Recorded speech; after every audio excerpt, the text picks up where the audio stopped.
Would you give money to a desperate friend? Matt did. And what happened next? Almost broke him. Matt had always been the responsible one in his friend group. Not rich, not flashy, but he had his life together. A steady job, a decent apartment, no wild spending habits. While some of his old friends were out blowing paychecks on the weekend, Matt was setting up a Roth IRA and slowly chipping away at his student loans. He wasn't a financial genius or anything, just careful and proud of it. Life was going good, but one day he received a text, which changed him a lot. An old friend named Brandon from college messaged him, "Hey bro, any chance we could talk? Really need a favor." Matt was hesitant but curious. They'd been tight back in the day. They caught up over a call, and after a little small talk, Brandon dropped it. "Man, I hate to ask you this, but I'm in a bit of a mess.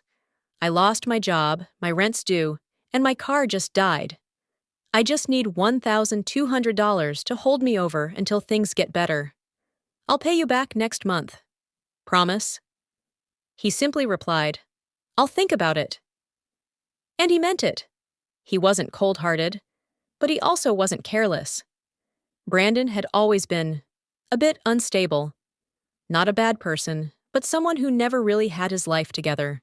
One job after another, some sketchy side hustles, always chasing the next thing. Matt closed the chat and tried to forget about it. But 2 days later, Brandon showed up. At his house. Unannounced. Sweaty, anxious, pacing like he hadn't slept. "Matt, I wouldn't do this if I wasn't desperate. I swear to you, I'll return every single penny next month. I just need to survive this week." And that was it. Matt looked at him. He couldn't do it. He wasn't made of stone. So he gave him cash. $1,200, a decent amount. Enough of his savings. 2 weeks later, Matt lost his job due to recession. He needed his money back. Since 2 weeks had already passed, he decided to call Brandon and ask for it. He called, ignored. And slowly, silence turned into reality. He'd been ghosted. Matt didn't want to overthink, but something felt off. Really off. So he reached out to a few mutual friends, just to check. That's when the real picture started forming. He wasn't the only one. Turns out, Brandon had taken money from 3 others in the last 2 months. All in cash. And the worst part? Every time someone asked for it back, Brandon would look them in the eye and say, "What money? Why are you lying?" No proof. No chats. No receipts. Just their word against his silence. And they'd all given up. Matt sat with that information for hours. He was not able to sleep that night, angry, disappointed, and hurt. But then something shifted. He told himself, "I'm not going to sit here and cry over my hard-earned money. I'm not going to let this go like everyone else." So, the next morning, he made a move. He went to Brandon's place, calm, polite. "Hey, just returning the visit. Thought I'd stop by to talk about that cash I gave you the other week." Brandon blinked, paused, then said flatly, "What cash?" Matt's stomach turned. "I never took anything from you, bro. Don't make up stuff like that." Matt smiled. Not because it was funny, but because he was ready. Because what Brandon didn't know was that the day he came to Matt's home asking for money, there was a CCTV camera.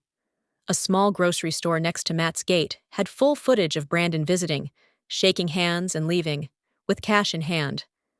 Matt had already spoken to the shop owner, got the clip, saved the file. Now he leaned in and said, "You can lie to me all you want, but this time, I have it on camera."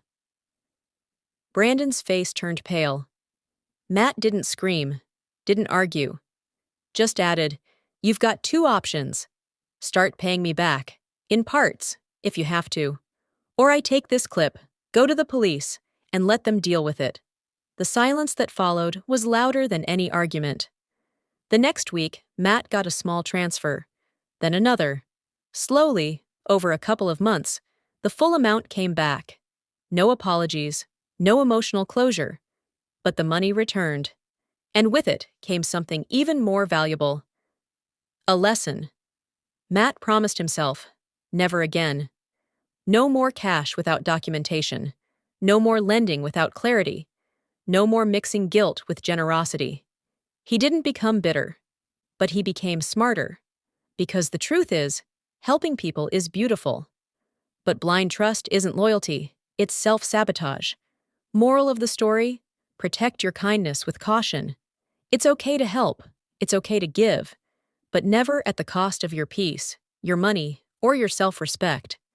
If someone values your friendship, they won't make you fight for what's rightfully yours. And if they do, then maybe they were never your friend to begin with.